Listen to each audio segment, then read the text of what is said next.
I suppose that this video is going to be a bit of a different direction, but I just feel like it would be helpful and beneficial and just important and necessary to talk about it. But before I dive into the actual fabric of the subject, I do not intend to invalidate anything or anyone in this video. I really don't. I actually intend to do quite the opposite and validate, because it's important to. Validation is important, specifically when it comes to emotions, right? In this case, not just altogether. But what I want to talk about in this video is learning to emotionally regulate. When you are learning to emotionally regulate. I am not going to get into the fabric of what I'm going through right now, but I am going through a lot in life right now. And it's fascinating because I think that for that reason, it's kind of important to not only regulate emotionally, but also to just talk about the fabric of not only emotional regulation, but also learning to emotionally regulate. And the first thing that I say might kind of sound sort of invalidating, but I think it's necessary to say it because I think it's important to kind of just like set a foundation.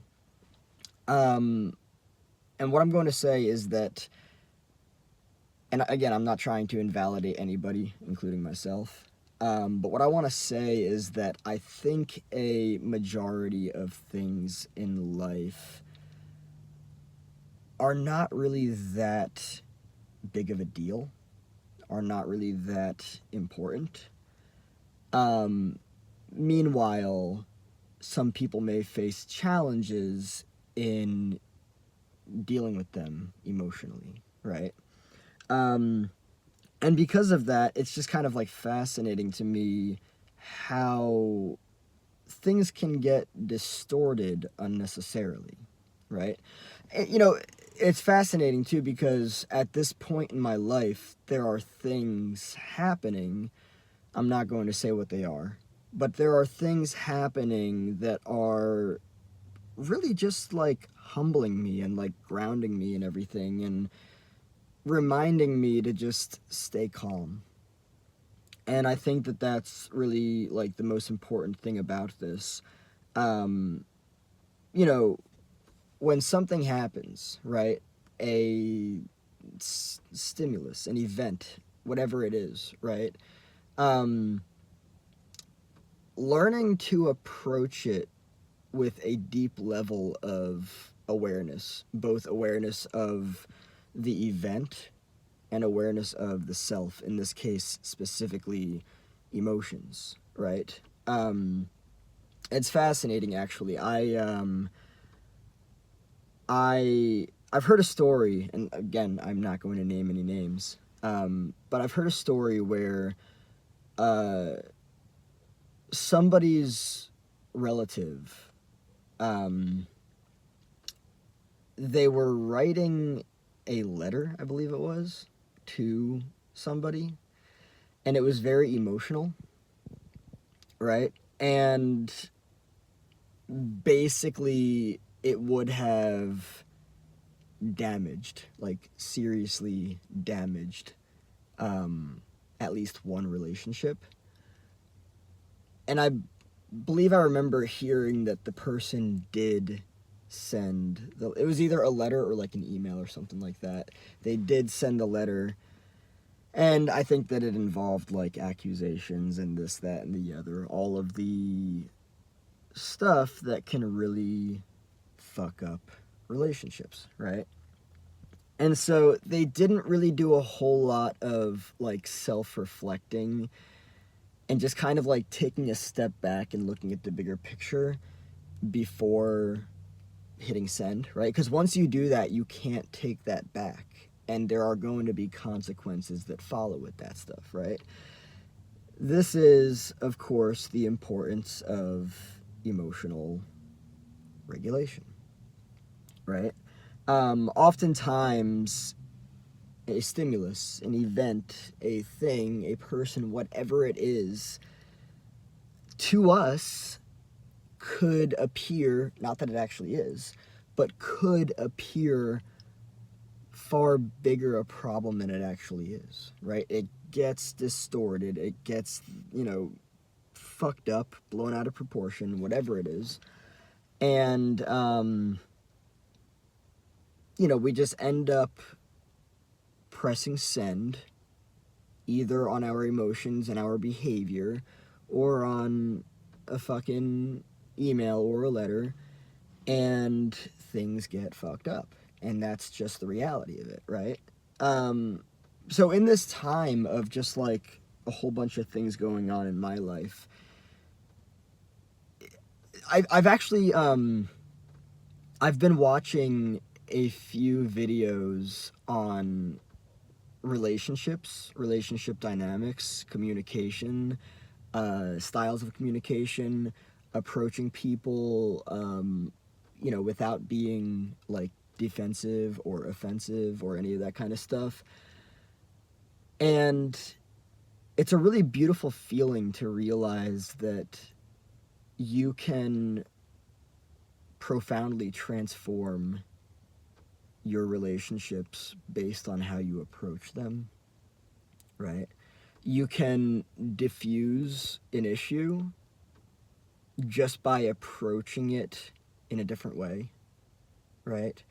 And by the way, I know I've been here multiple times. I've been very caught up in my emotions, and I have said things from a place of emotional dysregulation, or maybe even emotional overregulation, right?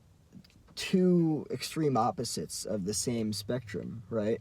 There are actually things that I'm doing in my life right now that are considered emotional overregulation, and I'm really just trying to find a balance, right? So there's being emotionally dysregulated, and there's also being emotionally overregulated, right?